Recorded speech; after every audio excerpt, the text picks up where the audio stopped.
all the distinguished panels and the speakers. It's absolutely amazing to see how the Northern India has really transformed in the last few years. And when we're actually talking about IT, I always say that for all industries, for all businesses, entrepreneurs, startups, and to some extent maybe government as well, there is always a mission and a vision statement which really puts us to start building our business. And when we do that, I think we are leaving a thought for all of us to start believing that if Punjab, if North, I'm going to leave North from the Gurgaon people who have moved from here, but if we can have a 550, 500 as the mission, and that means that if we can have 5 unicorns, 50 SMEs, and 500 startups in technology from Punjab in the next 5 years, believe or not, what we can really achieve to make that happen will absolutely create wonders for us to do that. Now, but when we do that, it always comes with a lot of responsibility and comes with a vision. Now, when we talk about vision for an IT, I think there are predominantly 3 stakeholders, 3 inputs. Obviously, employment, which is very critical for all of us, be it upskilling, be it giving a platform for people to be more future ready. And second, obviously, is an industry academia where employability comes more critical so that the people who are going to be part of the industries are absolutely ready for it. But the third element is very important. And that is important because that's where a collaborative effort comes into picture. And that's for all of us when we look at it, I'm talking about IT industry in Punjab, that's revenue. Can we all collectively create an ecosystem? Can we all collectively create an environment where we cautiously try to double our GST collection to be happening in Punjab? And that's where I feel that if we take examples from all the different states which have really built up as an IT hub, we take names of those cities, we try to be that we are the Silicon Valley of the Northern, but the important aspect is if we can create that revenue metrics, if we can create that mission for all of us collectively, including government, and say that, okay, in the next 3 years, we will analyze what is the current GST collection from the IT industry. And based on that, if we can double it up, if we can talk about 5 trillion economy, then we can obviously build a target for us to make sure that the vision is to increase our revenues, and that will always come from all the stakeholders. And I keep saying it, sir, it is time to start going back and analyzing what policy do we really want. Are we really in the stage to say that we just need the basic IT policy? Or is it time for us to start thinking about what next? Is it important to talk about fintech policy? Is it important to talk about health tech policy? It is important to talk about any technology which is going beyond just the basic information technology as an aspect. And that's what I believe that when we are talking about, and I was very glad when Yadav sir also said that yes, there is good progress happening when it comes to IT policy. But importantly, it is equally relevant as a Cii that we would look forward to share more specific use cases. One of the things which I keep talking about is a digital warehousing, right? We have built a massive warehouse, and if we can build up a digital warehouse, naturally their service will happen from here, their support will happen from here. Being in IT, it is not going to create any pollution. We already have digital equipments to be offloaded at point of time. And think about IT is the industry which is almost at the 18%. Any service which can come through these digital warehouses would not need us to go flat, which is the challenge in Punjab, but will allow us to go tall. Because within that FAR3 what we have, we can build up a lot of futuristic technologies. Be it IT consulting, data analytics, cybersecurity, B2B, B2C, hardware. There is a list which we still haven't started talking about it.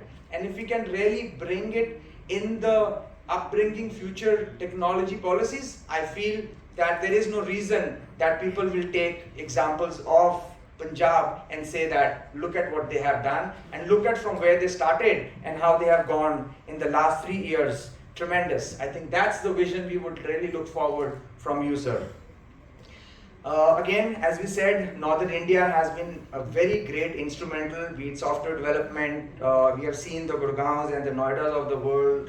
The Jewar airport again is very instrumental in making sure that the connectivity happens.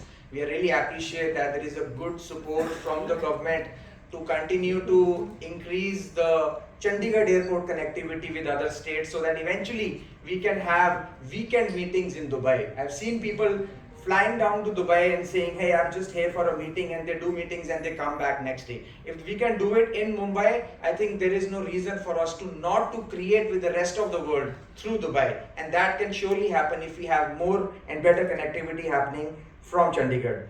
IIT Roper's, Punjab universities, the biggest other universities which have their own incubation center, all that is an ecosystem which I think all of us are planning and putting forward. Mohali IT City, the AeroCity IT City is a great example where we have seen that if we are able to create a win-win for the industries to come and start their businesses or scale their businesses, there is no reason that we will not be an example for the world. So special economy zones, I know we have one, but it's time that we also start going back and analyzing that what needs to happen. There is a great initiative which again is happening from the government side, which was the ITI and Polytechnic and industry collaboration, which we have been talking for the last few weeks. Very engaging, very positive, and more importantly, it also talks about letting people be ready for the future, right? I mean, I know one of the previous session was talking about how some of the states have picked up 500 people and started training them to be drone engineers, right? Drone repairers, anything which is the future, right? So it's not that we have to get there and start building our knowledge pool. I think as we know, the defense is opening up, the space is opening up, and AI and technology is becoming mainstream for all of us. I think it will be very interesting to see that how the ITIs can be empowered with more technology by saying that, okay, you learn the core, but see how you can scale up with technology. So trying to include more technology within their curriculum, and I agree that part of it was sending it to the industries to have on-ground experiences. All that will really boost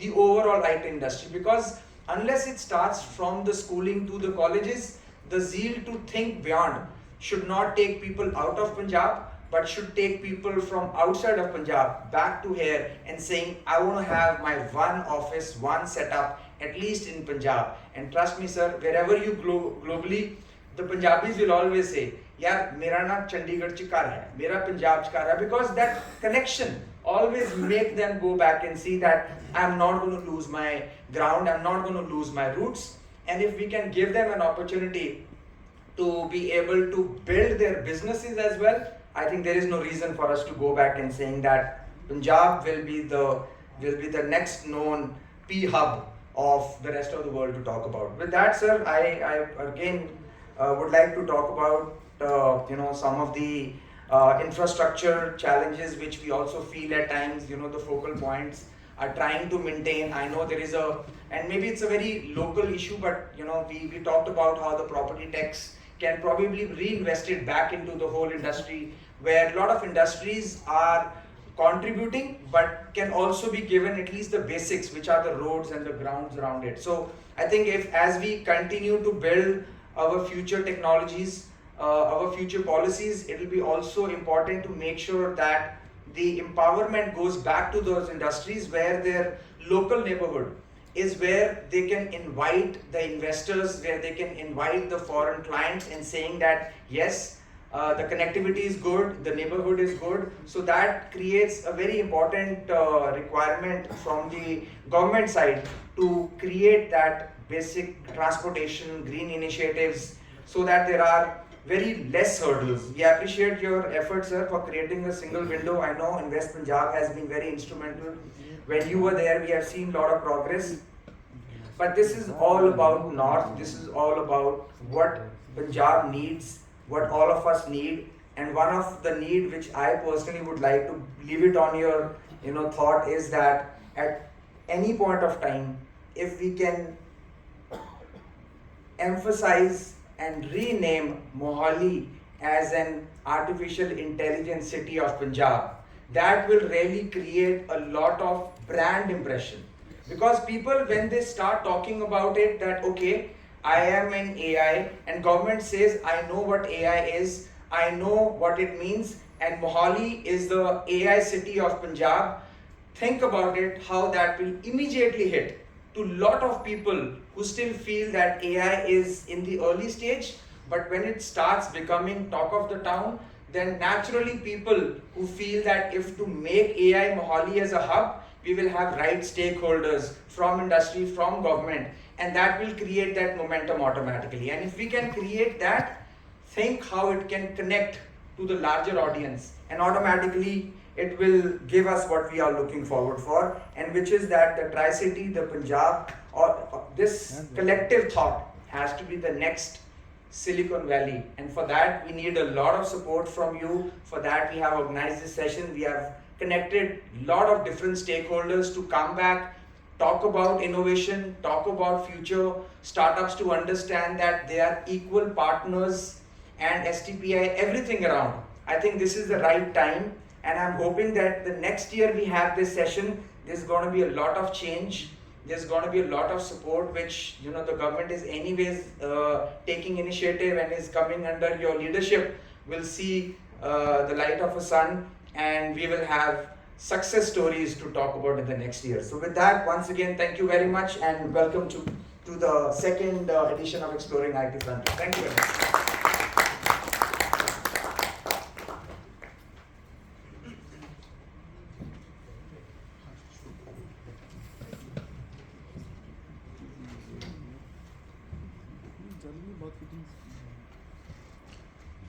Good evening, ladies and gentlemen.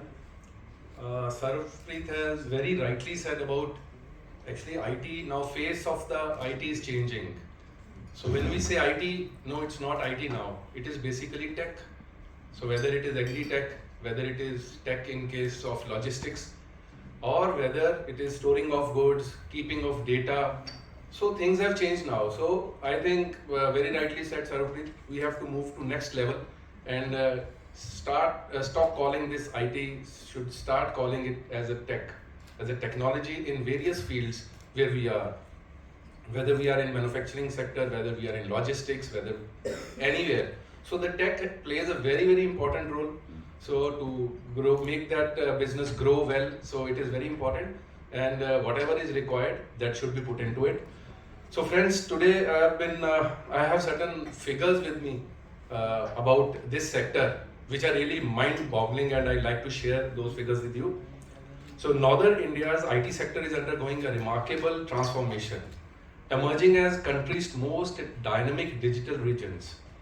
With a mix of innovation, skilled talent, government support and market demand, this sector is on the steep growth curve.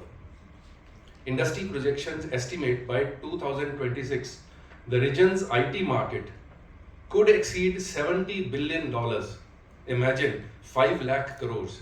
So it is really a very, very big figure and very big opportunity for all of us who are into this business. So this contributes significantly to region's GDP. This boom is also expected to create 2 million new jobs by 2030, according to NASSCOM, setting the stage for a robust and inclusive digital economy. One of the most exciting aspects of this growth is rise in innovation-led startups. Northern India is seeking a spike in entrepreneurial activity, especially in the areas like artificial intelligence, which is AI, machine learning, and big data analytics. With over 400 AI startups nationwide and programs like Startup India offering funding and policy support, the region is fostering a vibrant innovation ecosystem. The startup momentum is also fueling demand for the specialized skills, creating new opportunities across the IT value chain. Cybersecurity, again, a very, very big area which is seeing explosive growth, I'd say. Globally, the cybersecurity market is projected to reach 380 billions by the year 2028. Northern India, with its strong IT workforce and expanding digital infrastructure, is well positioned to meet this demand. This creates immense scope for developing niche cybersecurity services and upskilling professionals in threat management and data protections. Alongside this, the cloud computing market is again also surging, with global spending expected to reach 332 billions in this year 2025. IT services providers in northern India have a unique opportunity to tap this trend by offering tailored cloud solutions. So this is again need of the hour also. Many people are shifting to cloud computing, and this is again becoming a very big business. The expansion of e-commerce in India is another growth driver, expected to reach at approximately 535 billions by this year.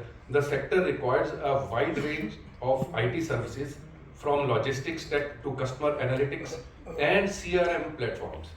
Northern India, with its growing pool of developers and solution providers, can play a key role in enabling this digital retail ecosystem. Government-backed initiatives are playing critical role in shaping future of IT in the region.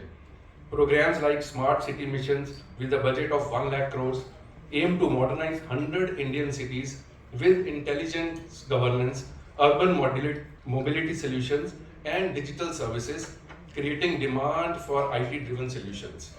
Similarly, the Digital India campaign, which has seen over 6 lakh crores invested since 2015, is driving improvements in dashboard infrastructures, digital literacy, and e-governance across the country. Building a skilled workforce remains a central to sustenance of growth. To close the skills gap, the government is inviting in technical training aligned with industry needs, while encouraging strong partnerships between academic and tech sector, which is really very important. Because now we see there are a lot of academias also here, and our industry, in case it gets aligned with those sectors, so a lot of things can be done. To ensure a steady stream of professionals equipped for next gen roles in AI, cloud computing, cyber security, and more. Tier 2 and Tier 3 cities are also now gearing up. When we talk about IT or tech, normally we talk about Delhi, Noida, and Gurgaon. But now many cities like Mohali, Dehradun, and Lucknow, they are also coming up very well. These smaller cities offer lower operational cost, government incentives, and improved infrastructure, making them attractive startups and established players alike. Initiatives like local investor summits and targeted campaigns are further boosting these visibilities. Investments in research and development is also a very vital role